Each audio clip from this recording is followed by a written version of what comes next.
भगवान से अगर पत्नी मांगनी हो तो कैसी प्रकार की मांगे?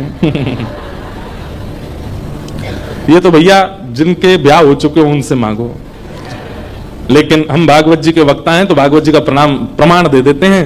तथा सचाहम परिवोडु काम समान शीलाम ग्रह में दधेनुम। श्री पंडरीनाथ भगवान के पास जाना शुरू कर दीजिए, हर एकादशी पर जाया कीजिए। और एक वर्ष की संपूर्ण एकादशियों पर व्रत करके पंडरीनाथ भगवान के पास जाना, ये भाई लोगों के लिए बता रहे हैं जिनके ब्याह नहीं हुए हैं।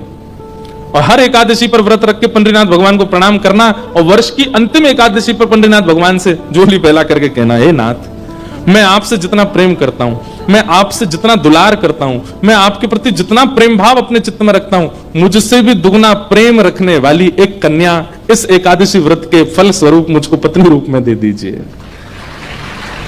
आपसे भी अधिक ठाकुर जी से प्रेम करने वाली गृहिणी प्राप्त हो, ये ठाकुर जी से मांगो। श्रीमद् भागवत में मांगा है, इसलिए तो हमने श्लोक बताया। कर्दम ऋषि ने भगवान से प्रार्थना की थी, हे नाथ, मैं आपसे जितना प्रेम करता हूं मुझसे भी दुगना प्रेम करने वाली पत्नी मुझको प्राप्त हो, ऐसी कृपा करो। तब कर्दम ऋषि का विवाह देवहूति के साथ हुआ। तो भगवान ने फिर पता क्या कहा, तुम हमसे प्रेम करते हो, तुम्हारी पत्नी दुगना प्रेम करती है, तुम दोनों के प्रेम के फलस्वरूप तुम्हारा पुत्र बन के मैं ही आऊंगा। और कर्दम ऋषि और देवहूति माता के यहां भगवान कपिल बन करके आए। इसलिए भैया जितने भाई लोग बैठे हैं, कर दो शुरू एकादशी, और बहनें भी जिनके ब्याह नहीं हुए हैं।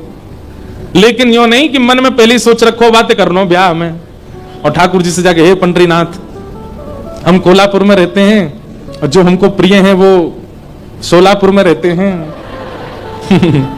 सोलापुर दूर है यहां से, है? हमको पता ही नहीं है कहां। आप कृपा कर दो, हम इसी के लिए एकादशी कर रहे हैं। ऐसा नहीं, ठाकुर जी को चुनने दो। आप क्यों चुन रहे हो? ठाकुर जी आप चुन के दो, जो हमारे लिए उचित तो आप ढूंढ के लाओ, ऐसा मांगो।